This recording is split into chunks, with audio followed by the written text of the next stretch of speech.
मागे मला रिव्हॉल्वर लावून मला किडनॅप करून मला पुण्याला न्यायचं आणि तिथे मला जीवे ठार मारण्याचा असा वगैरे एक मोठा प्लॅन पुण्याच्या एक मोठ्या नामचीन गँगनी केला होता आणि त्या गँगनी जो प्लॅन केला होता त्या संदर्भात मोहोळ पोलिसांनी सखोल तपास केला. सखोल तपास करून त्याच्यानंतर त्या संदर्भामध्ये गुन्हा दाखल केला. त्या गुन्ह्यामध्ये एक्स्टॉर्शन, किडनॅपिंग, जीवेठार मारण्याची धमकी अशा संदर्भातली वेगवेगळी कलमं लावली आणि तशा कलमाखाली गुन्हा दाखल करून 3 आरोपी त्याच्यामध्ये अटक करण्यात आलेले आहेत. त्या 3 आरोपींपैकी 2 आरोपींनी ते आता सध्या ज्युडिशियल कस्टडीमध्ये आहेत आणि एक आरोपी अजूनही फरार आहे, आबा काशीद नावाचा. तर हा आबा काशीद नावाचा जो आरोपी हा पुण्याशी संबंधित आहे आणि पुण्याच्या एका मोठ्या गँगशी त्याचा संबंध असल्याचं थोडीशी माहिती माझ्याकडे देखील आलेली. ती माहिती मी आज सोलापूर SP माननीय श्री अतुल कुलकर्णी साहेबांशी शेअर केली.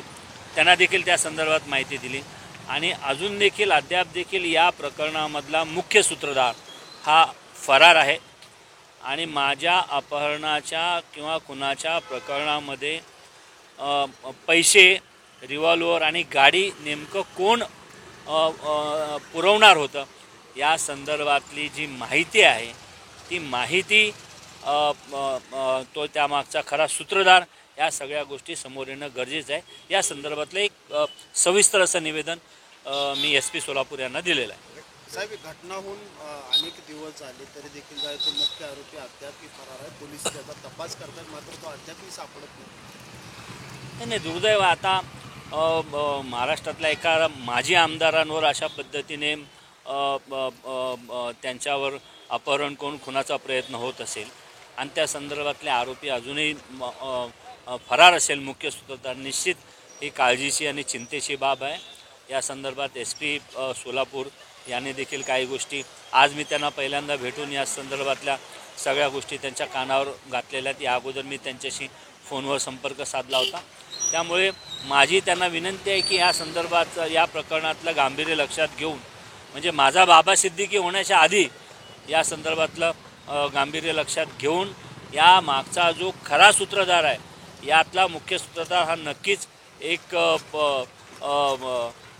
जवळचाच कोणीतरी व्यक्ती असणार अशी मला खात्री आहे. तर त्या सूत्रधाराला तात्काळ अटक करून या प्रकरणाचा छडा लावावा अशा पद्धतीची माझी विनंती सोलापूर पोलिसांना राहणार आहे. कोण वाटतं कोण सोलापूरच्या राजकारणामध्ये, मोहोळ तालुक्याच्या राजकारणामध्ये माझी ज्यांना अडचण होते, ज्यांना वाटतं की या राजकारणातनं मी बाजूला व्हावं, हद्दपार व्हावं, अशातल्या कुठल्या तरी हितशत्रूंनी हे केलं असावं असा वैयक्तिक माझा अंदाज आहे. परंतु या प्रकरणी पोलीस अधिक चांगल्या पद्धतीने तपास करू शकतात. या प्रकरणावर अधिक पोलीस प्रकाश टाकू शकतात असा मला विश्वास आहे. तुम्ही आता म्हणलं होतं पुण्यातली नामांकित गँग याच्यामध्ये आहे. त्या गँगचं नाव देखील आज मी SP सोलापूर साहेबांना सांगितलेलं आहे. हे प्रकरण अंडर इन्व्हेस्टिगेशन आहे. त्यामुळे आताच या संदर्भातला मी मीडियासमोर त्यांचं नाव हे करणं योग्य ठरणार नाही. परंतु तुम्हाला लवकरच पुण्यातल्या एका नामांकित गँगचा याच्यामध्ये जो हे आहे सहभाग आहे तो आपल्या सर्वांना दिसून येईल. प्रयत्न झाला नाही तशी त्यांची प्लॅनिंग होती की रमेश कदमना रिव्हॉल्वर लावून त्यांना गाडीमध्ये घेऊन त्यांना पुण्याला न्यायचं असा त्यांचा तो सगळा कट रचला होता त्यांनी. नाही, आता ते आरोपी अरेस्ट झाल्याशिवाय त्या गोष्टी समोर येऊ शकतात. 2 आरोपी अरेस्ट झालेत पण जो मुख्य सूत्रधार आहे तो फरार आहे.